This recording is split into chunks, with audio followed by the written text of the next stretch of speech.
कांग्रेस से बीजेपी में आए सिंधिया समर्थकों को नहीं मिलेगा टिकट।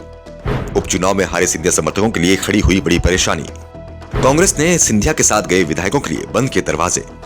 3 साल पहले ज्योतिरादित्य सिंधिया ने बगावत की थी और इस बगावत में उनका साथ दिया था 19 विधायकों ने, जिसमें से आधा दर्जन से ज्यादा मंत्री भी शामिल थे। सिंधिया ने एक इशारा किया और विधायकों ने अपने इस्तीफे विधानसभा अध्यक्ष को सौंप दिए।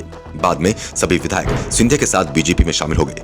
विधायकों के इस्तीफे स्वीकार हुए तो उपचुनाव की नौबत आ गई और साथ ही प्रदेश में सत्ता परिवर्तन भी हो गया। कांग्रेस की जगह बीजेपी सत्ता में आ गई। सभी बागी विधायक भी बीजेपी में चले गए। बीजेपी ने सिंधिया और उनके समर्थकों को इसका इनाम भी दिया। सिंधिया को राज्यसभा भेज दिया गया, केंद्र में मंत्री बना दिया गया, तो विधानसभा से इस्तीफा देने वाले सभी नेताओं को उपचुनाव में टिकट दे दिया। लेकिन 19 में से सिंधिया के 13 समर्थक ही चुनाव जीत पाए।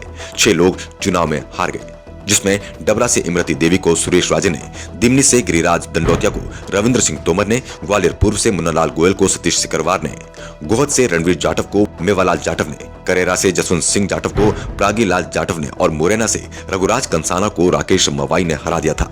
अब इन सभी सीटों पर बीजेपी के नए उम्मीदवार भी दावा कर रहे हैं, जबकि कांग्रेस एक बार फिर जीते हुए विधायकों को ही मौका देने जा रही है। ऐसे में सिंधिया के आदेश के चलते विधानसभा से इस्तीफा देने वाले ये 6 नेताओं के आगे राजनीतिक संकट खड़ा हो गया। कांग्रेस में वापसी के दरवाजे बंद हैं, जाते भी हैं तो कांग्रेस टिकट नहीं देगी और बीजेपी में टिकट मुश्किल दिख रहा है। उम्मीद सिर्फ ज्योतिरादित्य सिंधिया पर टिकी है।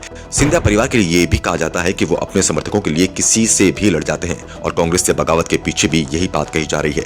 सिंधिया समर्थक शिकायत कर रहे हैं कि पार्टी की सरकार है, विधायक और मंत्री पद भी मिला है, लेकिन सरकार में चलती बिल्कुल नहीं है। सिंधिया बीजेपी में आ गए, लेकिन सवाल उठ रहे हैं कि क्या वो अपने समर्थकों को टिकट दिलवा पाएंगे। डर सिंधिया समर्थक उन नेताओं को भी लग रहा है जो उपचुनाव में भी जीत हासिल करने में कामयाब रहे थे, क्योंकि मध्य प्रदेश में गुजरात फॉर्मूला अपनाने के संकेत मिल रहे हैं। पार्टी 40% उम्मीदवारों को बदलने के संकेत दे चुकी है और अगर गुजरात फॉर्मूला अपनाया जाता है तो जो 13 सिंधिया समर्थक चुनाव जीते हैं उसमें भी 3-4 लोगों के टिकट मुश्किल में पड़ जाएंगे।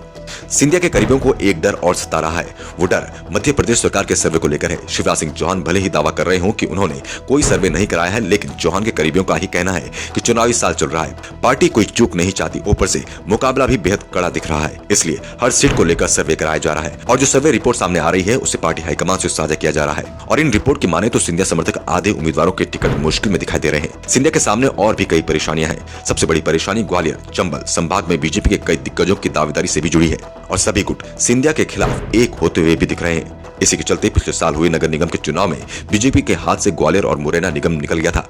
उम्मीद सिर्फ बीजेपी हाईकमान से ही दिखाई दे रही है। सिंधिया समर्थकों का दावा है कि उन्हें बीजेपी में एक मौका और मिलेगा। पार्टी इस्तीफा देने का इनाम जरूर देगी और सबसे बड़ी बात, समर्थकों को अभी भी सिंधिया पर सबसे ज्यादा भरोसा है, लेकिन सिंधिया को भी इस बात का एहसास है कि इस बार समर्थकों को टिकट दिला पाना आसान नहीं है।